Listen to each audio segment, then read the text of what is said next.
शादी हो गई आपकी? अभी नहीं हुई? खुश हो अभी? तभी तो ऐसे घूम रहा हूँ इधर उधर ये वो। आपका पूरा नाम क्या है? Dharamvir Singh. We have captain Dharamvir Singh from Indian army. Hello. वैसे पहली बार इतनी बड़ी पोस्ट का कोई बंदा बैठा है, मतलब फ्रॉम आर्मी बैकग्राउंड? अरे नहीं, ऐसी बात नहीं है, लेकिन मैं पहली बार किसी ऐसी जगह बैठ के बात कर रहा हूँ।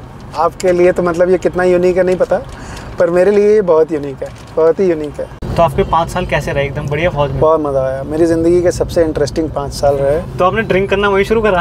हाँ, मैं एक्चुअली उसके पहले, फौज के पहले मैं ड्रिंक नहीं करता था।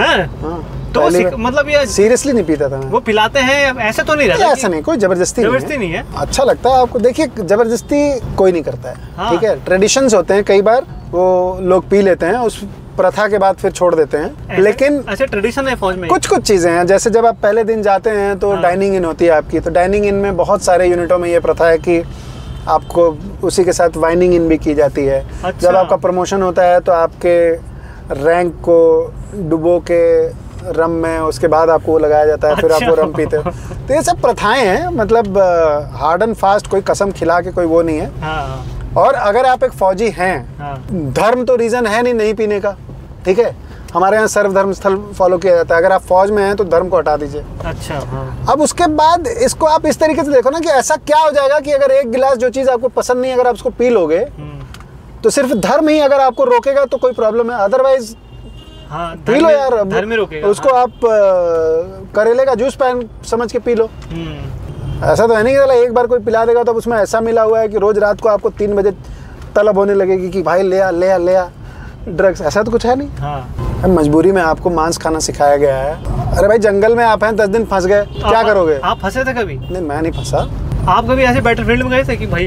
हमारे टाइम पे मिलिटेंट इन्फिल्ट्रेशन सबसे बड़ा डर होता था। जिस इलाके में हम लोग रहते थे एकदम बॉर्डर पे रहता था। हाँ। तो 2004 की बात है, एक लेफ्टिनेंट त्रिवेणी सिंह बिल्कुल नया बच्चा आया था, he was मार्टियर्ड। Oh.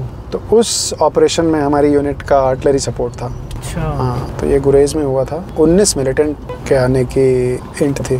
Para unit आई थी, इन्फेंट्री बटालियन उसमें पूरी एक्टिवेट हुई थी। वो लंबा ऑपरेशन था। उसमें कितना टाइम का? ऑलमोस्ट 3 दिन का ऑपरेशन था। तो सबको फोड़ा था आपने? किल भी मिले थे उसमें। हाँ, आर्टिलरी का रोल कई बार बहुत डिफरेंट हो जाता है। आर्टिलरी का रोल रात में इल्यूमिनेशन का भी होता है। जिस इलाके में आइडेंटिफाई हुआ कि यहाँ पे हो रहा है कुछ, तो आप राउंड फायर करते हो ताकि वो एरिया में रोशनी हो। अच्छा, समझ रहे हो? हाँ। तो उस राउंड को इल्यूमिनेशन राउंड बोलते हैं। ओके। पहाड़ की लड़ाई में आर्टिलरी का बड़ा इम्पोर्टेंट रोल होता है। तुम्हारा जम्मू कश्मीर आपका सबसे बढ़िया था। हाँ, श्रीनगर में भी कुछ दिन रहा। वहाँ किसी से रिलेशन बने आपके लोकल से? वो टाइम बड़ा अलग था। जब मैं चौकीबल और दरंगियारी में एक जगह है, वहाँ पर रोड ओपनिंग करते थे हम लोग। रोड ओपनिंग का मतलब ये है कि आप 10 लोगों की एक टुकड़ी लेके एक एरिया आपको 2 किलोमीटर, 4 किलोमीटर, 5 किलोमीटर का दिया जाता है। अच्छा। आप उसको एक तरह से सर्च करते हो। सर्च इन द सेंस कि ऑल ओके आप देते हो कि मतलब यहाँ से यहाँ तक, क्योंकि कॉन्वॉय मूव होनी होती है और उसमें 40-40, 50-50 गाड़ियाँ फौज की निकलती हैं। तो आप एक फौज की टुकड़ी लेके उन जगह को एक तरह से सैनिटाइज करते हो कि हाँ सब ठीक है, यहाँ से गाड़ियाँ निकल सकती हैं। तो वो रोड ओपनिंग जब मैं कर रहा था तो वो भी रिस्की काम इसलिए होता था बहुत उस टाइम पे, क्योंकि जैसा हम फिल्मों में देख के सोचते हैं वैसे फौज डिप्लॉयड नहीं होती है। अब आप सोचो कि 10 लोगों को अगर 20 लोगों को भी अगर 3 किलोमीटर का एरिया कवर करना है, तो 2 लोगों के बीच में दूरी कितनी हो गई? काफी है। हाँ। हो गई ना, 300 मीटर की। हाँ, आराम से। अब 300 मीटर दूर एक बंदा खड़ा है हथियार लेके। आप समझ रहे हो इसको? और लोगों को लगता है कितनी फौज है श्रीनगर में, जम्मू कश्मीर में। बट मैं एक बहुत छोटा सा एग्जांपल आपको दे रहा हूँ। खाली 3 किलोमीटर का एरिया है, 20 लोग हो आप। लेकिन अब जब आप डिप्लॉय हो गए ना, तब एक बंदे से दूसरे बंदे में नजरी मिलाप नहीं हो पाता है। कई बार वो बंदा दिखता नहीं है आपको, इतनी दूरी हो जाती है। हाँ, वो भी पहाड़ है। वो भी पहाड़ है, ऐसा तो नहीं स्ट्रेट होगा कि घूम है। तो चीज़ें लोगों को बाहर से जितनी आसान लगती हैं उतनी आसान है नहीं। Life is not easy. बर्फ़ पड़ जाती है उसी में, पैदल नहीं चल पाते हैं लोग, ठंड इतनी होती है। तो जहाँ पे 20-20, 25-25 फीट श्रीनगर के आसपास 5-5 फीट की बर्फ़ गिर जाती है यार। और आपको खड़ा रहना है। आप खड़े होके आपको चौकीदारी करनी है सेंट्री पोस्ट पे। पर वो कहा जाता है ना कि फौजी 2 बार मरता है। एक बार तो जिस दिन मरता है उस दिन मर जाता है, एक दिन जिस दिन आप भूल जाते हो ना उस दिन वो असली मरता है। मोस्टली तो भूल ही जाते हैं भैया। भूल जाते हैं, तो आपने मार दिया उसको, ख़त्म हो गया। तो फौज की ज़िंदगी वहाँ पे आसान नहीं है। हाँ, वहाँ पे तो मुश्किल ही है। लोगों को सिर्फ 26 जनवरी और 15 अगस्त की परेड दिखती है। लोगों को फौजियों की याद तभी आती है और फौज में जाने की बात भी तभी आती है 26 जनवरी और 15 अगस्त। ये 2 डेट ऐसी हैं कि बंदा बोलता है हाँ यार फौज में जाना है। तो आप तो इन्फेंट्री में थे ना? मैं आर्टिलरी में था, तोप खाने में। तोप कंपनी। और तोप में तो मैंने सुना है ऐसे कुछ दांत वगैरह कीट के नहीं रखना पड़ता, खुला रखना पड़ता है। सारे तोप में नहीं, पहले होता था, क्योंकि आवाज़ बहुत तेज आती है ना, बिल्कुल आप बगल में होकर लीवर खींचते हो। हाँ। तो थोड़ा सा रखते थे, पर अब सब कुछ बहुत टेक्निक्स नई आ गई तो फिर उस हिसाब से। पर आपने वो वाला करा है कि दांत जो है थोड़ा सा करना पड़ता है, कीट के रखना है ऐसे ताकि कान के पर्दे टाइट रहें टाइप्स। अच्छा, झटका कम लगता है। तो आप जब आर्टिफिशियल वो होती है बॉम्बिंग की, मतलब किसी को दिखाने के लिए कि फोड़ते रहो भाई, वो करा हुआ है आप? नहीं भाई, हमारे टाइम पे सीज फायर नहीं था तो हम असली फायर करते थे। तो आप विश्वास नहीं करोगे, जब मैं जम्मू कश्मीर में पोस्टेड था, तो जिस सेक्टर में मैं था वो सेक्टर नक्शे पे जो हम लोग होल्ड करते हैं आज की डेट में, कश्मीर का वो सबसे ऊपर का हिस्सा है, गुरेज बोलते हैं उसको। अच्छा। तो हमसे और पाकिस्तान के पोस्ट में मतलब 1 किलोमीटर की दूरी रहती थी। और पहाड़ों में आवाज़ इतनी तेज जाती है जिस दिन मौसम साफ होता है कि आप मतलब चिल्ला के इधर से बोलो तो अगला बंदा सुन लेगा। तो खूब गाली गलौज चलती है? खूब गाली गलौज चलती है, तबाह के आप सोच भी नहीं सकते कितनी गाली गलौज चलती है। अरे भाई साहब। और मुझे याद है इंडिया और पाकिस्तान के बीच में सबसे अच्छी क्रिकेट सीरीज 2 साल हुई है, 2004 और 2005 में। एक बार इंडिया पाकिस्तान गई थी 5 वनडे खेलने, और एक बार पाकिस्तान इंडिया आई थी 5 वनडे खेलने, और दोनों ही सीरीज का रिजल्ट 3-2 है, ठीक है। अच्छा। महेंद्र सिंह धोनी उसी सीरीज से पैदा हुआ था, दूसरे वनडे में। तो जब मैच होता था ना तो रेडियो होता था हमारे पास सुनने को। तो अच्छा, उनके पास भी रेडियो ही रहता था। और टेक्नोलॉजी बहुत आगे नहीं गई थी उस समय में, बात कर रहे हैं 2004-05 में। तो जो रेडियो सेट होते थे ना उसकी फ्रीक्वेंसी कई बार एक दूसरे में मैच हो जाती थी। अच्छा, आपका पाकिस्तान और उनका इंडिया, मतलब क्रॉस कम्युनिकेशन हो जाता था। तो भाई साहब जो गाली गलौज उसमें आती है, पूछो मत। विकेट उड़ी तो यार मजा आ गया, ये है मतलब ऐसे भी कितनी रातें तो ऐसे गुजरती हैं कि कुत्ता अगर कुछ करता था ना तो लगता था कि कोई आ तो नहीं गया, क्योंकि 1 किलोमीटर दूर है आपसे। आप वो जो लाल वाली बत्ती देख रहे हो दूर, वो उतनी दूर है। आप मतलब दूरबीन से आप बंदे को पहचानना छोड़ के शक्ल, बंदा क्या पहना है, ये सब कुछ आपको दिखता था। अच्छा, मतलब डेंजरस लाइफ नहीं होती थी? ठीक है, अब आप फौज में गए हो तो मतलब कहते हैं ना कि तो फौज में मतलब हो तो डर ही नहीं है। ट्रेनिंग में यही सब देख के तो लिया जाता है, यही सब तो लोगों को समझना है कि फौज आपको लगता है कि मेला है, मेला नहीं है बस। आपको ट्रेनिंग में और SSB में यही सारी चीजें मिक्स होकर जब आप निकलते हो तो उस बंदे की मेंटालिटी बहुत डिफरेंट रहती है। डर सबको लगता है, ऐसा नहीं कि मेरे सामने कोई बंदूक रख देगा तो मैं डरूंगा नहीं। वो वहाँ से तो सीज फायर होते होंगे ना उस टाइम भी? यार भैया आप तो 2004-05 की बात कर रहे हो। 2003 नवंबर 26 को सीज फायर लागू हुआ था, उसके पहले सीज फायर नहीं था। और जब सीज फायर नहीं होता है ना, कब गोला आएगा आर्टिलरी का किसी को पता नहीं होता है। तो आपकी मूवमेंट बहुत सावधानी से होती है। भाई यूनिट का मूव तो होता ही रहेगा, राशन आएगा ही जाएगा। तो कुछ जगहें ऐसी होती थी जिसको आप बहुत टैक्टिकली क्रॉस करते थे। मतलब ऐसा नहीं है कि चौड़े में, हम लोग भी पोस्ट पे बाहर बहुत कम विजिबल रहते थे, बंकर के अंदर। ऐसा क्यों? क्यों कोई भी मार देगा? अगर सीज फायर नहीं है तो क्यों नहीं मारेगा? मार सकता है, बेवकूफ़ी उसके दिमाग में कुछ आई कर देगा। तो आप लोग भी ऐसे ठोक देते थे? करता नहीं है कोई।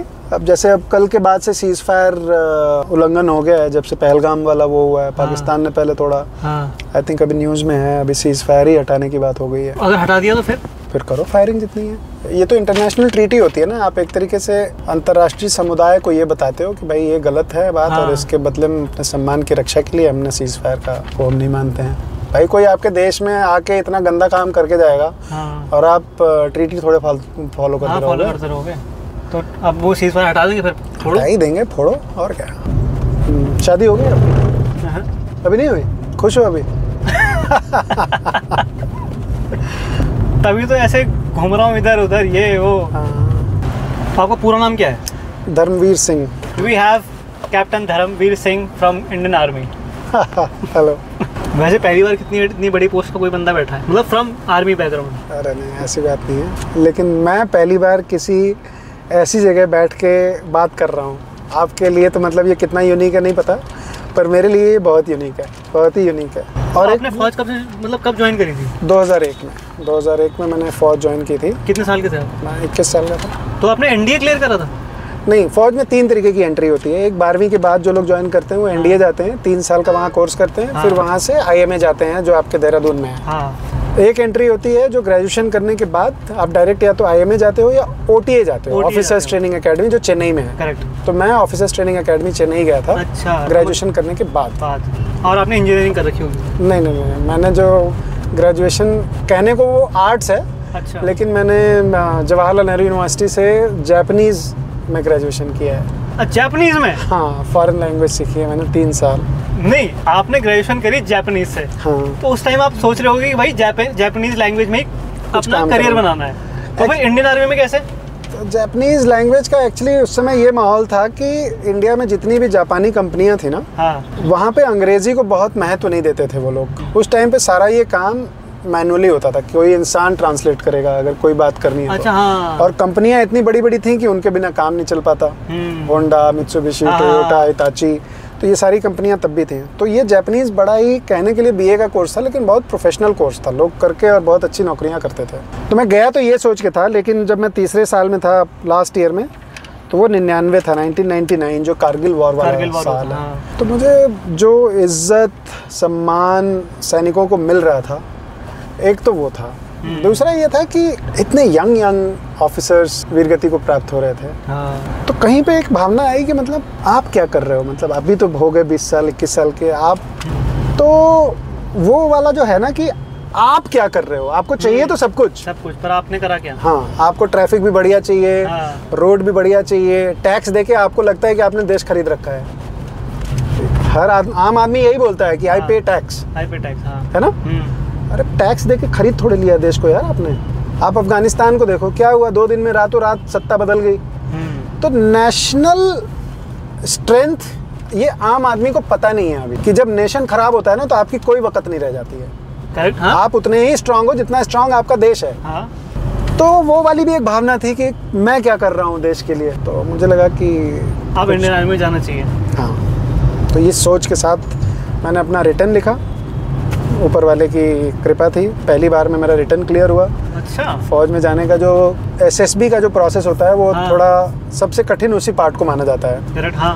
वो कठिन होता नहीं है, पर बहुत कहते हैं ना कि हर एक जॉब की, हर एक काम की एक रिक्वायरमेंट होती है कि इसमें, तो उसमें आपको फिट बैठना होता है। अगर आप उसमें फिट बैठते हो, आपकी सोच, आपकी विचारधारा, आपके फिजिकल, आप कैसे रिएक्ट करते हो, आप लोगों से बातचीत कैसे करते हो, अपने सीनियर्स, अपने जूनियर्स, कम्युनिकेशन, ये सारी चीज़ें अगर उस स्कीम में फिट बैठती हैं तो उसको एसएसबी बोलते हैं। आपका मनोविज्ञान भी चेक होता है, दिमागी तौर पे आप कैसा सोचते हैं, कहीं ऐसा तो नहीं कि कुछ होगा तो भाग जाओगे। तो एसएसबी में अपनी मेंटल स्ट्रेंथ चेक एग्जैक्टली, वो मेंटल ज़्यादा होता है, फिजिकल तो फौज आपको डंडा मार के सब कुछ सिखा देती है। With God's grace first attempt में वो भी निकल गया। खेलता में आपसे क्या क्वेश्चन पूछा गया था, आपको याद है अभी भी? देखिए, वो सबके साथ बहुत सिमिलर चीज़ें होती हैं। वो कहते हैं कि सोच आपकी, आपकी लिखाई और आपके वचन, ये 3 चीज़ अगर मैच कर गए तो इंटरेस्टिंग काम वो क्या करते हैं कि जब आप पहले दिन जाते हो तो उसी दिन आपसे एक फॉर्म भरवाते हैं। वो फॉर्म आपके बारे में होता है, सब कुछ आप लिख देते हो। हाँ। तो वो फॉर्म भरते वक्त आपको नहीं समझ में आता है कि आगे इसको कैसे लिंक करेंगे आपके सारी चीज़ों से। फॉर्म तो आपने भर दिया। हाँ। अब उसमें कुछ लोग कुछ झूठ भी लिख देंगे कि मैं सोचता अच्छा हूँ, मैं इनिशिएटिव अच्छा लेता हूँ, मैं, मेरे में करेज बहुत है। ये सारी इन्फॉर्मेशन हल्की हल्की वो आपसे उस फॉर्म में आपसे ले लिया। अच्छा। अब जो वो आपको 5 दिन का प्रोसेस होता है ना, हाँ। वो किसी दिन आपको एक सिचुएशन दे देंगे कि बताओ जी, आप ट्रेन में जा रहे हो, ट्रेन में बम रखा हुआ है, आगे पटरी टूटी हुई है, आपके घर में कोई बीमार है, मतलब 4-5 ऐसी परेशानियां देंगे जिसमें आपसे ये समझना चाहेंगे कि आपकी प्राथमिकता क्या है, आप किसको पहले रिजॉल्व करोगे। अच्छा। ठीक है। आपके उस परेशानी को रिजॉल्व करने से वो ये समझेंगे कि ये पर्सनल परेशानियों को पहले संभालना चाह रहा है, या समाज की परेशानियों को संभालना चाह रहा है, या देश की परेशानियों को संभालना चाह रहा है। हर चीज में आपकी सोच देखते हैं वो। अच्छा। आपको लगातार एक के बाद एक 60 शब्द फेंके जाएंगे आपके ऊपर। ठीक है, 60 शब्द। हाँ, आपको 10-15 सेकंड का टाइम मिलेगा। हाँ। 15 सेकंड के बाद वो शब्द हटा दिया जाएगा। कहने का मतलब आपको समय सिर्फ इतना मिलता है कि उस शब्द से रिलेटेड जो हाँ। आपके दिमाग में पहली सोच आपके दिमाग में आएगी, उतना ही कुछ आप लिखने की लायक रहोगे। अच्छा। तो या तो आप छोड़ दोगे, मिस कर जाओगे। हाँ। अगर लिखोगे तो सिर्फ वही लिखोगे जो आपके दिमाग में पहली सोच आएगी। फर्स्ट क्लिक में जो आ गया। हाँ। तो जब हर 60 शब्द, वो भी ध्यान से 60 शब्द चुने जाते हैं ताकि इसके बारे में जो आप लिखो उससे आपके बारे में पता चल जाए। ओ भाई साहब, ये बात समझ गया? एसएसबी ये है मतलब। तो ये आपको जज करने का, आपसे 13-14 कहानियां लिखवाई जाती हैं और उस कहानी को लिखने का बेस होता है एक धुंधली सी पिक्चर। धुंधली का मतलब ये है कि वो फोटो अगर यहाँ रख दिया जाए और आपके मुंह पे टेप लगा दिया जाए और मेरे मुंह पे टेप लगा दिया जाए, हाँ। तो आप जो वो पिक्चर देख के सोचोगे और मैं जो वो पिक्चर देख के सोचूंगा वो दोनों अलग होगा। हाँ। ठीक है। और वो धुंधली इसलिए होती है कि आपको जो चीज़ देख के पेड़ लगेगा वो मुझे देख के शायद एक बूढ़ा आदमी लगे। मतलब समझ रहे हो, क्लियर नहीं है, वो क्लियरिटी नहीं है। हाँ। तो अब एक धुंधली चीज से आप क्या निकाल रहे हो, मतलब ये चेक होता है। अच्छा। ठीक है। तो जब आप इन सारी चीजों को कर रहे हो तो आपकी एक सोच रिफ्लेक्ट हो रही है। करेक्ट। हाँ। और आपने एक फॉर्म भर रखा है। ठीक है। अब आप एक ग्राउंड पे जाते हो, ग्राउंड पे आपको बोला जाता है कि ये है बल्ली फट्टा, ये इतना इलाका है, या दुश्मन का इलाका है, इधर से उधर जाना है। 10 लोगों के ग्रुप में डाल दिया आपको। अब आप जब बैरक में रह रहे हो तो आप अपने आप को किस तरीके से रख रहे हो वहाँ पे, वो 10 लोगों में से बोला जाता है कि किसी एक को आप लीडर चुनो। अच्छा, ठीक है। ठीक है। अब आप किसको लीडर चुनोगे? तो यहाँ पे आपके बिहेवियर का भी टेस्ट हो गया कि आप अंदर जब कमरे में रह रहे होगे तो आपका बिहेवियर सबके साथ कैसा है। कहीं कमरे में आप चौधरी बन के रह रहे होगे, 9 लोग आपको लीडर ही नहीं चुनेंगे, तो आपके अंदर भाई फौज में तो आप अपने कलीग और जवानों के साथ रहोगे ना। अगर उनको ही नहीं लगेगा कि मेरे साहब में दम है या ये हमारा लीडर होना चाहिए, तो आप क्या लीडर?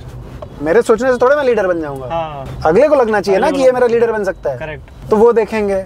फिर सबको कैसे पार कराओगे आप, वो ऑब्स्टिकल ये देखेंगे। सक्सेसफुली कर रहे हो, कितने टाइम में कर रहे हो, सबका ध्यान रख के कर रहे हो, ये देखेंगे। ये भी कहीं ना कहीं लिंक है। ठीक है। ये जब सब हो जाता है तब एक पर्सनल इंटरव्यू होता है। अच्छा। उस पर्सनल इंटरव्यू में आपको मतलब इस तरीके की सिचुएशन दे दी जाएगी कि आपकी एक 18 साल की उम्र की बहन है, उसका किसी के साथ कोई अफेयर है। ठीक है। या आपके परिवार की एक कोई दुश्मनी है, जिससे दुश्मनी है उनकी ये हालत थी, इस वजह से वो दुश्मनी हुई। कहने का मतलब आपकी सोच को खंगाल देंगे इस हद तक कि आप व्यक्तिगत परेशानियों को सामाजिक परेशानियों से या राष्ट्रीय परेशानियों से किस तरीके से अलग करते हैं। तो ग्रुप डिस्कशन होता है, 10 लोग बैठे हैं। वहाँ पे ज़रूरी नहीं है कि जो आप मुंह से बोलें वही सिर्फ नोटिस किया जा रहा है। जब कोई कुछ बोल रहा है तो ज़रूरी नहीं है कि आपको बोलने का मौका मिले, लेकिन आप अपने बॉडी लैंग्वेज से उस चीज़ को हाँ बोल रहे हो या ना बोल रहे हो ये भी समझ में आ जाता है। ओके। भाई आप मेरे को कुछ बोल रहे हो और मुझे बोलने का मौका नहीं मिला, लेकिन मैं आपको ऐसे देख रहा हूँ कि मतलब ये क्या बोल रहा है। और अगर मुझे आपकी बात सही लग रही है तो मैं रिलैक्स ऐसा एक अपने बॉडी से जेस्चर दूंगा कि जिससे लगेगा कि हाँ ये भी ऐसा ही सोचता है। तो ये 5 दिन चलता है। अच्छा। ठीक है। तो आप वो स्कीम में फिट बैठने चाहिए, सारा खेल उसका है। तो आप पर्सनल इंटरव्यू में आपको क्वेश्चन याद है कौन सी क्या पूछा था आपने? मुझे इतना बहुत वेगली याद है, कुछ इसी तरीके का सवाल था बहन के अफेयर के बारे में। अच्छा। कि आप उसको अलाउ करोगे नहीं अलाउ करोगे, कुछ ऐसा था। तो वो फीलिंग में रहती होगी ना कि हाँ भाई अब बन गए। हाँ, यूनिफॉर्म एक बार मिल जाती है, तारे लग जाते हैं, तो वो फीलिंग तो बहुत अलग होती है। और आप तो सीधा लेफ्टिनेंट बने होंगे? सीधे लेफ्टिनेंट बनते हैं। तो 2 तारे लगे हुए और 2 तारे लगेंगे, 2 साल में 3 तारे हो जाते हैं। आप कैप्टन बन जाते हैं। घर वाले बहुत गर्व महसूस करते हैं। और 2005, 4 और 5 में जब आप वहाँ थे, 2005 और 4 और 5 में ही थे ना? 3, 4, 5 3 में गया था, तो 5 मतलब में आया था। एक जो चीज़ सही में रहती है कि कांग्रेस के टाइम पे आप पहले गोली नहीं चला सकते थे। हाँ बिल्कुल, ये तो मतलब पावर बहुत कम होती थी। मतलब आर्मी का कोई पावर ही नहीं थी उस टाइम पे। नहीं, ऐसा नहीं है कि कोई पावर नहीं थी, पर थोड़े रिस्ट्रिक्टेड थे। मतलब आप खुला नहीं था। हाँ। अभी जैसे खुला है। खुला बाहर के लिए है, मिलिटेंट्स के लिए। आपको कोई शक होता है। हाँ। अच्छा। आपको एक मतलब एम्पावर करके रखा है और वो फौज को एम्पावर किया है। मतलब ऐसा नहीं है कि मैं दबंग बन जाऊंगा, मैं चौराहे पे चलते चलते किसी को कुछ भी बोल दूंगा। एक ऑर्गेनाइजेशन को पावर दी जाती है, बड़े फैसले आप कर सकते हो। पावर ये थोड़े होता है कि कोई लेफ्टिनेंट साहब है, कप्तान साहब है, उनको आप बोल दोगे कि सुन भाई तू गाड़ी लेके जा, तेरे को कोई कुछ बोले ठोक देना।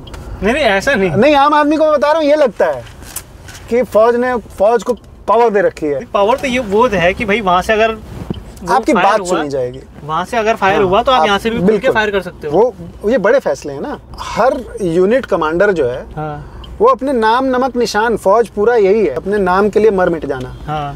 आप कुछ भी गलत करो, मैं वो बर्दाश्त नहीं करूंगा। वो पावर है, गलत हुआ तो ठोक देंगे। अच्छा। हाँ। और ये पावर पहले नहीं थी? कम थी। मतलब अच्छा। जब आपकी बड़ी सोच ही, मेरे पापा ही अगर थोड़े से हिचकिटाहट में है तो हम कहाँ से चौड़े में रहेंगे। बात ये है। हमारा पापा एकदम खतरनाक पापा जब चौड़े में हैं तो हम भी चौड़े में रहेंगे। हम और जब उसे- पापा और हम दोनों चौड़े में रहेंगे तो इसके बदले में क्या होता है कि अगला करता ही नहीं है, क्योंकि उसको पता है कि साला बाप बेटे दोनों दबंगे हैं तो ठोक देंगे। हाँ तो ये अंतर आता है। ये बहुत स्ट्रैटेजिक मूव था इन लोगों का। स्ट्रैटेजिक मूव करने का मतलब क्या है? अब आप एक दिन में देखो, इकॉनमी हिट हुई, लोगों के सेंटिमेंट हिट हुए, बिल्कुल। ये जो हिंदू मुस्लिम एकता धीरे धीरे कश्मीर में आज की डेट में हर कोई जाने लगा था। हाँ हर कोई, हाँ सही बात है, किसी को कोई डर नहीं था। किसी को फौजी थे हम लोग तब भी, हाँ और ऐसे कपड़ों में घूम रहे थे कि ये लगे कि हाँ ये फौजी हैं, ठीक है। हाँ तो वो डर भी नहीं था भाई। एक टाइम आ गया था ना कि खाली वो फौज को टारगेट करते थे, हाँ। तो अब फौजी बन के घूमने का भी डर खत्म हो गया था। अब बात को समझो, आम आदमी तो एकदम ही फ्री था। हर आदमी यही बोलता था कि सिविलियन तो एकदम ही सेफ है, तुम लोगों को तो जहाँ जाना है वहाँ जाओ। अब अगर सिविलियन पे चोट पहुंचा दी तो अब लोगों में डर बन गया। लोगों में डर, और लोग वो यही चाहते होंगे कि लोगों में यही डर वो बने, चाहते थे कि लोगों में डर बने, लोगों वो में डर कश्मीर बने। ना आए, ये कश्मीर की डेवलपमेंट ना हो। अब मिलिटेंट कौन है? कौन हथियार उठा रहा है? हथियार वो उठा रहा है जिसको खाने के लाले पड़े हुए हैं। अब आप उसको जाके ये लालच दे दोगे कि तुम ये करो, तुम्हारे घर वालों का इतने दिन ध्यान रखेंगे। हाँ यही करते हैं वो, धर्म के नाम पे। हाँ। अनपढ़ लोगों को, जिसके घर में 4 रोटी खाने के पैसे नहीं है, वो अपने बच्चों को पढ़ाएगा क्या? पढ़ाएगा नहीं तो उसको आप जो बरगलाना है वो बरगलाओ। तो ये कहीं पे बहुत साइकोलॉजिकल चोट करने के लिए, लोगों के अंदर, आम आदमी के अंदर डर भरने के लिए। हाँ। आप कितना भी कहोगे ना, आपके कहने से वो डर नहीं जाएगा। आप लाख कहो कि यहाँ पे हम इतनी फौज लगा देंगे या कुछ कर दो, पर आम आदमी की सोच बोलने को भले बोल दे, पर 5% भी ऐसे लोग नहीं होंगे, 10% जो, मैं ग्रीन क्लीन चिट किसी को नहीं दे रहा हूँ, ठीक है, क्योंकि जब तक लोकल नहीं मिला होगा तब तक तो ऐसे काम कुछ होंगे नहीं। हाँ ये भी भाई वो बहुत बंदा कहीं सोया होगा, रात को हाँ। रुका होगा, हथियार रखा होगा, 4 दिन पहले हथियार लाया होगा, करेक्ट, हाँ। 6 महीने पहले लाया होगा, कहीं तो वो चीजें पली होंगी, तभी जाके अटैक हुआ है। और आपने देख भी रखा होगा ये। तो ये तो मतलब इम्पॉसिबल है कि लोकल सपोर्ट ना रहा हो। कहीं मीडिया, मतलब मीडिया में भी चल भी रहा है कि भाई लोकल सपोर्ट था। लोकल सपोर्ट तो बिल्कुल रहा होगा कहीं ना कहीं, इसमें तो कोई दो राय नहीं है। कई बार ये और बात है कि मजबूरी हो सकती है किसी की, ये भी हो सकता है, लेकिन उसके बिना तो पॉसिबल नहीं है। एक्चुअली प्रैक्टिकली जब आप चीज़ों को देखोगे ना, आपकी गाड़ी अभी अगर यहाँ पे कोई रोक देगा चेक करने के लिए, तो आपको लगेगा यार क्या है यार, आधे घंटे मेरा टाइम खराब कर दिया। हाँ। अब इतने टूरिस्ट वहाँ पे जा रहे हैं, लोगों को कहने में 1 सेकंड लगता है कि सिक्योरिटी लैप्स हो गया। आप कितनी गाड़ियाँ चेक करोगे यार, कितनी गाड़ियाँ और क्या क्या चेक करोगे? जो इंसान रोज वहीं पे है, वहीं खड़ा है, वहीं खा रहा है, आप जो इंसान आ जा रहा है उनमें से ही कोई धोखा देगा, कोई नया बंदा नहीं आएगा। तो प्रैक्टिकल होके लोग नहीं सोचते हैं। बट आपको लगता है, आप तो कश्मीर में रहे, कि हिंदू मुसलमान वहाँ है? यार देखो, ना किसी चीज़ से नहीं कह सकते हैं। Kashmir over period of time बदला ज़रूर है, बट हाँ एक ऐसा भी टाइम अभी भी मुझे लगता है कि 100 में से 30-40 लोगों के साथ ये एक्सपीरियंस हो जाता होगा। उनको लगता है कि आप बाहर से आए हो, मतलब कहते हैं इंडिया से आए हो। हाँ। तो ये मेंटालिटी तो बदलनी पड़ेगी। आप मतलब हम कश्मीर को इसलिए नहीं प्रोटेक्ट कर रहे हैं कि आपके अंदर कोई सुरखाव का पर लगा हुआ है। कश्मीर को हम इसलिए प्रोटेक्ट कर रहे हैं क्योंकि हमें कश्मीर अपना लगता है, अपना लगता है। हाँ। ठीक है, और हम अपनी जगह बचा रहे हैं। आपको लग रहा है कि हम इंडिया से आए हैं तो वेंचो निकल जाओ यहाँ से। जिसकी भी ये सोच है कि आप इंडिया से आए हो और हम अलग हैं। 2019 में कश्मीर गया था, तो वहाँ चेकिंग चल रही थी, तो रैंडमली एक बंदा आया, आगे गाड़ी लगाई उसने आर्मी वालों के आगे कि तुमने हमारा कश्मीर, तुम हमारा कश्मीर छोड़ो, हमारा कश्मीर तुमने कब्जा कर लिया, ये कर लिया, वो कर लिया। तो हमें यूँ लगा भाई इतना पैसा यहाँ जा रहा है, इससे बड़ा कोई स्टेट में जाए। देखिए, शिक्षा बहुत ज़रूरी है। मैं ये बात बार बार बोल रहा हूँ कि ये जो पैसा जा रहा है ना, इससे जब लोग कमाएंगे और जब कमा के अपने बच्चों को पढ़ाएंगे लिखाएंगे, तब उनके समझ में आएगा कि अभी तक क्या कर रहे थे। और यही चीज़ वो तोड़ना चाह रहे हैं। ये जो ट्रस्ट बिल्ड हो रहा है ना, हाँ। यही वो तोड़ना चाह रहे हैं। पढ़ना लिखना कुछ नहीं है। हाँ, पढ़ लिख गया वो आपके पीछे घूमेगा। आपने 16-18 साल में रिटायरमेंट ले ली? नहीं, मैं शॉर्ट सर्विस ऑफिसर था। तो फौज में 2 तरीके की एंट्री होती है, एक परमानेंट एंट्री होती है और एक शॉर्ट सर्विस एंट्री होती है। अच्छा। शॉर्ट सर्विस एंट्री क्यों बनी ये भी समझना बहुत ज़रूरी है। जब आप कारगिल लड़ाई के बारे में सुनते हो तो आप जितने भी ऑफिसर्स का नाम सुनोगे जो लोग वीरगति को प्राप्त हुए, ट्रूप्स को लीड करने के लिए ना यंग ऑफिसर्स ही लगते हैं। जैसे आप जम्मू कश्मीर में भी जितने ऑफिसर, मैं ये नहीं कह रहा कि सीनियर ऑफिसर्स की कैजुअलिटी नहीं होती है, बट जनरली क्या होता है कि यंग ऑफिसर्स ही ट्रूप्स को लीड करते हैं। एम्बुश करना होगा तो एक कोई कैप्टन जाएगा या मेजर साहब जाएंगे, या नया कोई 1.5-2 साल का लेफ्टिनेंट साहब जाएगा। तो over a period of time young officers short हो गए। अच्छा। मतलब जो सीनियर है वो ऑब्वियसली वो बड़ी चीजें देखेगा, तो वो अगर ग्राउंड पे जाने लगेगा तो फिर प्लानिंग कौन करेगा, स्ट्रेटेजी कौन बनाएगा, ठीक है। तो उस शॉर्ट कमिंग को पूरा करने के लिए शॉर्ट सर्विस में ये कहा जाता है कि serve for 5 years, be an officer for life, जो अब 10 साल हो गया है। तो हम लोग शॉर्ट सर्विस के लिए गए थे, अच्छा। ठीक है। फिर उसके बाद मैंने बॉम्बे से MBA किया। फिर कॉर्पोरेट में घुसा ही था कि अचानक एक दिन एक फ़ोन आया, बॉम्बे में था, तो उसने बोला कि मैं सुनील शेट्टी बोल रहा हूँ। कसम से? हाँ, पर वो सुनील शेट्टी था नहीं। पर मुझे लगा था कि वही सुनील शेट्टी है। उसने बोला कि आपका ऑडिशन करना है। हाँ। मुझे लगा कौन है आदमी, मेरा कौन सा ऑडिशन, मैं कौन सा फिल्म इंडस्ट्री का आदमी हूँ। फिर उसने बोला नहीं, जो आप लोगों के कॉलेज का प्लेसमेंट ब्रोशर है उसमें आप 34 नंबर पेज पे हो। मैं चौड़ा हो गया कि साला मेरे से बात करना चाहता है बंदा। तो मैंने बोला भाई कहाँ आना है, क्या है। मैं देखना चाहता था कि साला ऑडिशन होता क्या है। अच्छा। क्योंकि बॉम्बे में बहुत लोग जाते हैं ना घर से भाग के ऑडिशन दे। मुझे देखना था कि ऑडिशन होता क्या है। तो ले गया ऊपर, सवाल पूछे उसने। मैं यूपी का बंदा, तो हिंदी तो मेरी अच्छी थी। मैंने दे दिए बिल्कुल। मैं कौन सा उसको सीरियसली बोल रहा था। पर कई बार लाइफ में क्या होता है ना कि जब आप किसी चीज के लिए सीरियस नहीं होते हो तो एकदम ओरिजिनल चीज बाहर निकलती है। और एक्टिंग क्या है, एक्टिंग ये है, इरफान खान को लोग क्यों पसंद करते थे? नेचुरल। उसको लोग ऐसे कि एकदम नेचुरल है वो। मतलब आपको लगेगा कि यार ये तो मतलब हम आप जैसे बात कर रहे हैं वैसे। तो शायद उस दिन वो मेरा दिल रहा होगा। मुझे लगा कि मतलब क्या ही मेरे को इसमें से नुकसान हो जाएगा। तो मैं बिंदास अपना बक के आ गया। अच्छा। नीचे गया तो उसने बोला कि सर जितना पैसा मांगना होगा मांग लेना, आप जरूर जाओगे। वो ऑडिशन था खतरों के खिलाड़ी का सीजन 1 का। अरे भाई साहब। अक्षय कुमार उसका होस्ट था। शूटिंग जोहानिसबर्ग साउथ अफ्रीका में होनी थी। हाँ। 1 महीने बाद आ गया एक सरकारी कागज। सिलेक्ट हो गया था मैं। पहले पेज पे 8 लाख रुपए साइनिंग अमाउंट। अरे भाई साहब, तो खतरों के खिलाड़ी में गए थे? रनर अप हूँ पहले सीजन का। मां कसम। पहले सीजन का मैं रनर अप हूँ भाई। यार पहले सीजन तो मैंने देखा था। हाँ, तो तब मैं थोड़ा गोलू मोलू चिकना रहा हूँगा और क्या, बाल काले रहे होंगे। अरे भाई साहब। फिर उसके बाद शाहरुख खान के साथ एक शो किया अर्जेंटीना में। यार क्या बात करो यार, जोर का झटका। तो वो शो करने में बहुत मजा आया था। तो यही सब लाइफ चलती रही। खतरों के खिलाड़ी यार भैया। मेरी पार्टनर उर्वशी शर्मा जी थी। अच्छा। उसमें थी, खट्टा मीठा में थी, कई अच्छा सारे। वो वाली। अच्छा समझ गया। बताओ यार। कहा तो पहले जापानीज, फिर इंडियन आर्मी, फिर खतरों के खिलाड़ी, फिर अर्जेंटीना में शो, फिर एक और शो, और फिर उसके बाद मैं फिर कॉर्पोरेट में लग गया, दिल्ली आ गया वापस। तो आपने ये नहीं कहा भैया मैं वही कर लेता हूँ एक्टिंग ही? आसान नहीं है वो रास्ता।